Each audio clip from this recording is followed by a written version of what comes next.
इस कंपनी के बारे में मैं पहले ही बात कर चुका हूँ और अब इस वीडियो में मैं बताऊंगा कि कितना कुछ गलत चल रहा है। इंडिया में एक्स्ट्रा मैरिटल अफेयर्स का धंधा बन गया है और छोटा मोटा नहीं, 500 करोड़ का धंधा। और इनके नंबर सुनोगे तो आपका खुद दिमाग खराब हो जाएगा।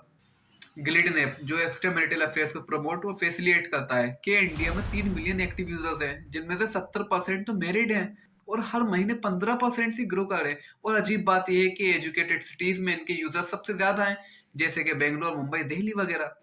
अब जरा ध्यान से इनका वाहियात बिजनेस मॉडल सुनो। विमेन के लिए कंप्लीटली फ्री है, क्योंकि विमेन की प्रेजेंस ही इनके प्लेटफॉर्म पर डिमांड क्रिएट करती है और आदमी लोगों को हर चीज के लिए पे करना पड़ता है। इनके अलग अलग प्लान हैं जो कि अप टू 15,000 पर मंथ तक जाते हैं। और इनकी फीचर्स तो और ज्यादा डार्क है। अगर आप सडनली पकड़े जाओ तो जस्ट शेक योर फोन और ये आपको इंस्टेंटली लॉग आउट कर देगा। और अगर वाइफ आपके बैंक स्टेटमेंट चेक करने बैठे तो उसमें भी उनको कुछ नहीं मिलेगा, क्योंकि इंस्टेड ऑफ ग्लिडिन बैंक स्टेटमेंट पे गूगल जीडी मीडिया लिखा हुआ होगा।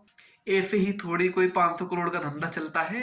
अब सवाल ये है कि क्या ट्रस्ट ही प्रोडक्ट बन गया। उससे पहले आप इंडिया का डिवोर्स रेट देखो, सन 2010 में नियरली 1% था और सन 2024 होते होते 13% तक पहुंच गया। और जिसका प्राइम रीजन ही इनफिडेलिटी, जिसको उन्होंने इनकम्पेटेबिलिटी का नाम दे रखा है। और ये ग्लिडिन वाले इसी चीज को इजी और नॉर्मलाइज करने वाले हैं। लाइक इन वेस्टर्न कंट्रीज, चाहे इसको मोरल माना जाता हो या नहीं, लेकिन इसको नॉर्मल तो जरूर कर दिया गया वहां पे। इनकी टैगलाइन ही यही है, life is short, have an affair. Shocking तो ये है, मुंबई बेंगलोर जैसे क्राउडेड सिटीज में इनके बड़े बड़े बिलबोर्ड्स लग चुके हैं इसी मैसेज के साथ, और इनको कोई रेगुलेट नहीं करता। और सोचने की बात तो ये है कि इंडिया में चल कैसे रहा है, जहाँ डिवोर्स और अफेयर जैसी बात तो फैमिली शेम मानी जाती है और गवर्नमेंट इसका कुछ क्यों नहीं करती। अब ध्यान से इस बात को समझो, सन 2018 में सेक्शन 497 रिमूव कर दिया गया, जो कि एक्स्ट्रा मैरिटल अफेयर्स को रेस्ट्रिक्ट करता था। तो इस तरीके से ये अब लीगल भी हो गया। और शॉकिंग बात तो ये है कि शादी.com से ज्यादा तो ये लोग अफेयर करवा के कमा लेते हैं। इंडिया तो वैसे ही डेटिंग और अफेयर ऐप के यूसेज में नंबर 3 पे था, आफ्टर फ्रांस एंड यूएसए। बड़ा अजीब लगता है हमारी कंट्री में ऑनलाइन गेमिंग तक को रेगुलेट किया जाता है, लेकिन ग्लिडिन जैसे एप्स को नहीं।